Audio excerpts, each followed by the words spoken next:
Track MTV.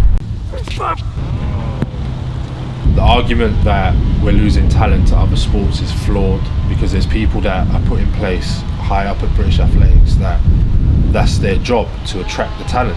So if you're not attracting the talent, you're not carrying out what your job description is. And I think that needs to be addressed. I think there's definitely a favouritism towards the track, particularly the sprints. And in some ways I understand it, because that's what draws the crowds, but there's so many things that you can do to make the throws more accessible to the people. You look at the German Championships, there was a massive crowd at the German Championships. They put the shot put in the middle of a city centre and the crowds were huge. How difficult is that to do that here? It wouldn't be difficult, and you'd attract audiences.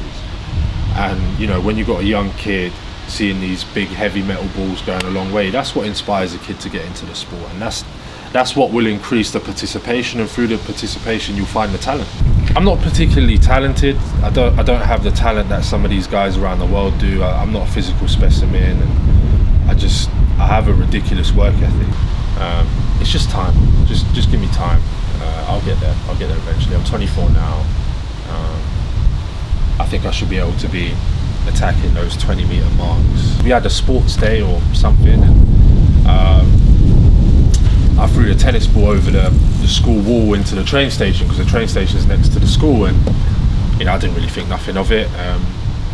But then we had an indoor competition, and where it was, you had to do all the events. So you had to throw, you had to run, you had to jump, and I was a useless runner and a useless jumper. So I remember them calling me into the PE office, and they were like, "Look, we can't select you for this indoor event because it's all the events."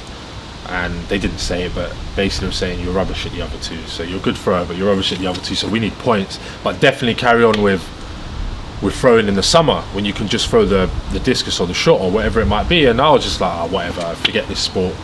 But then we had a parents' evening, and they mentioned it to my mum. And then as we were walking home from parents' evening, we had to walk past the track. And I didn't know, but my mum took down the phone number for the track. And then we got home, and she called the track and was like, what days do you have coaches there for my son who wants to throw? And I came home from school, she was like, right, Tuesday you're going to athletics. And then first competition I'd ever done, they put me in the discus, and it was a stand throw. I just done a stand throw, and it wasn't very far, but I threw probably like mid-20s with a stand throw, first competition ever. And I remember getting back on the bus, and I wasn't aware that I broke the club record. And then when everyone gets on the bus, they read out all the success that happened on the day. You know, if someone ran a PB or broke a club record, they were like, Youcef in his first competition broke a club record, and everyone was clapping, and you know, I felt like the man. The shot came quite late in my career. I started when I was probably 13 or 14 years old. I started down at Ilford Athletics track, which is just down the road from here in East London. I started off throwing the discus, and I continued to throw the discus till I was probably 17. And me and my coach at the time when I was young, Ron Bowden, who's passed away now sadly, but he always liked me to compete and just be competitive, because he just believed that you learn a lot from competing, regardless of the facts, regardless if it's your event or not. So we just said, we were training for the discus in the winter, and he just said, you know, the 3As, the England under 20 champs are coming up, why don't you go and throw some shot? And you know, I said, yeah, why not? We'll go up there and hopefully, you know, we'll do all right, no pressure. And we went up there, and I threw a 1.5 meter PB. And then he kind of sat me down, and he was like, you know what, I think you've got a lot more in you. I think you can do a lot more. We've not done any training for this. We just kind of picked it up and went in there and threw. And I guess no more needs to be said. Here I am today, it's still a shot putter.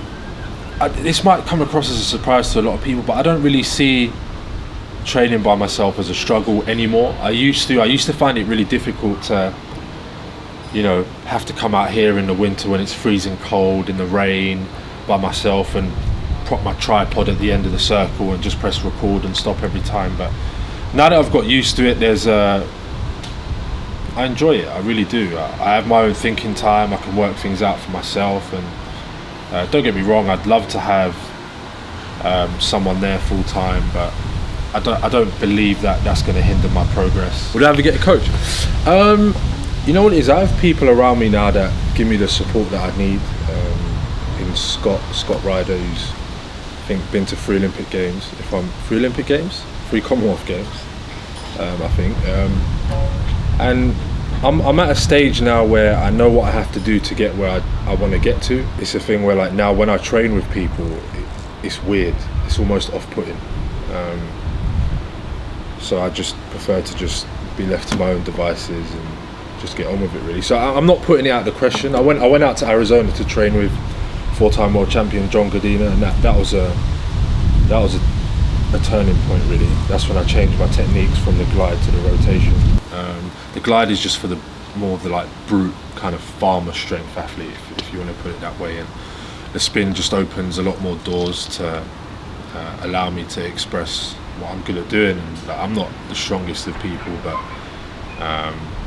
humbly I'd like to say I can produce a lot of force. And I weigh 120 kilos now.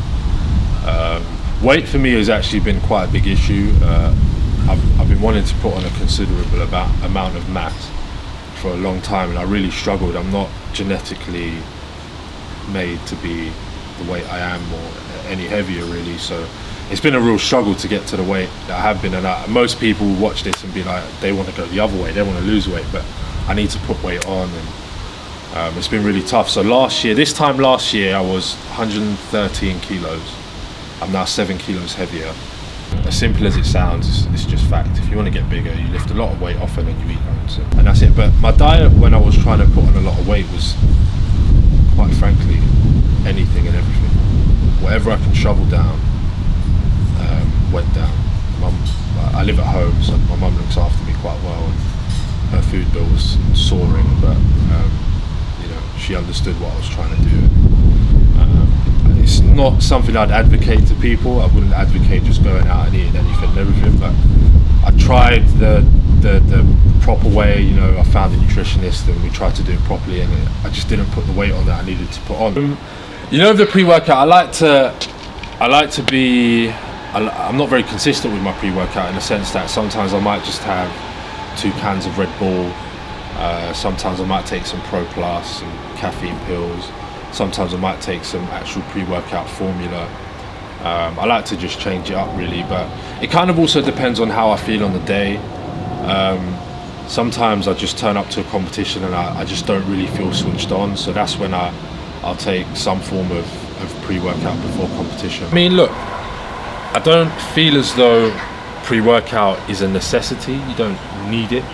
So if you're really skeptical about whether or not it's a legitimate substance, and of course you could get banned. No one truly knows what's in these substances, but you just have to be as safe as you can. Make sure you buy supplements that are informed sport tested,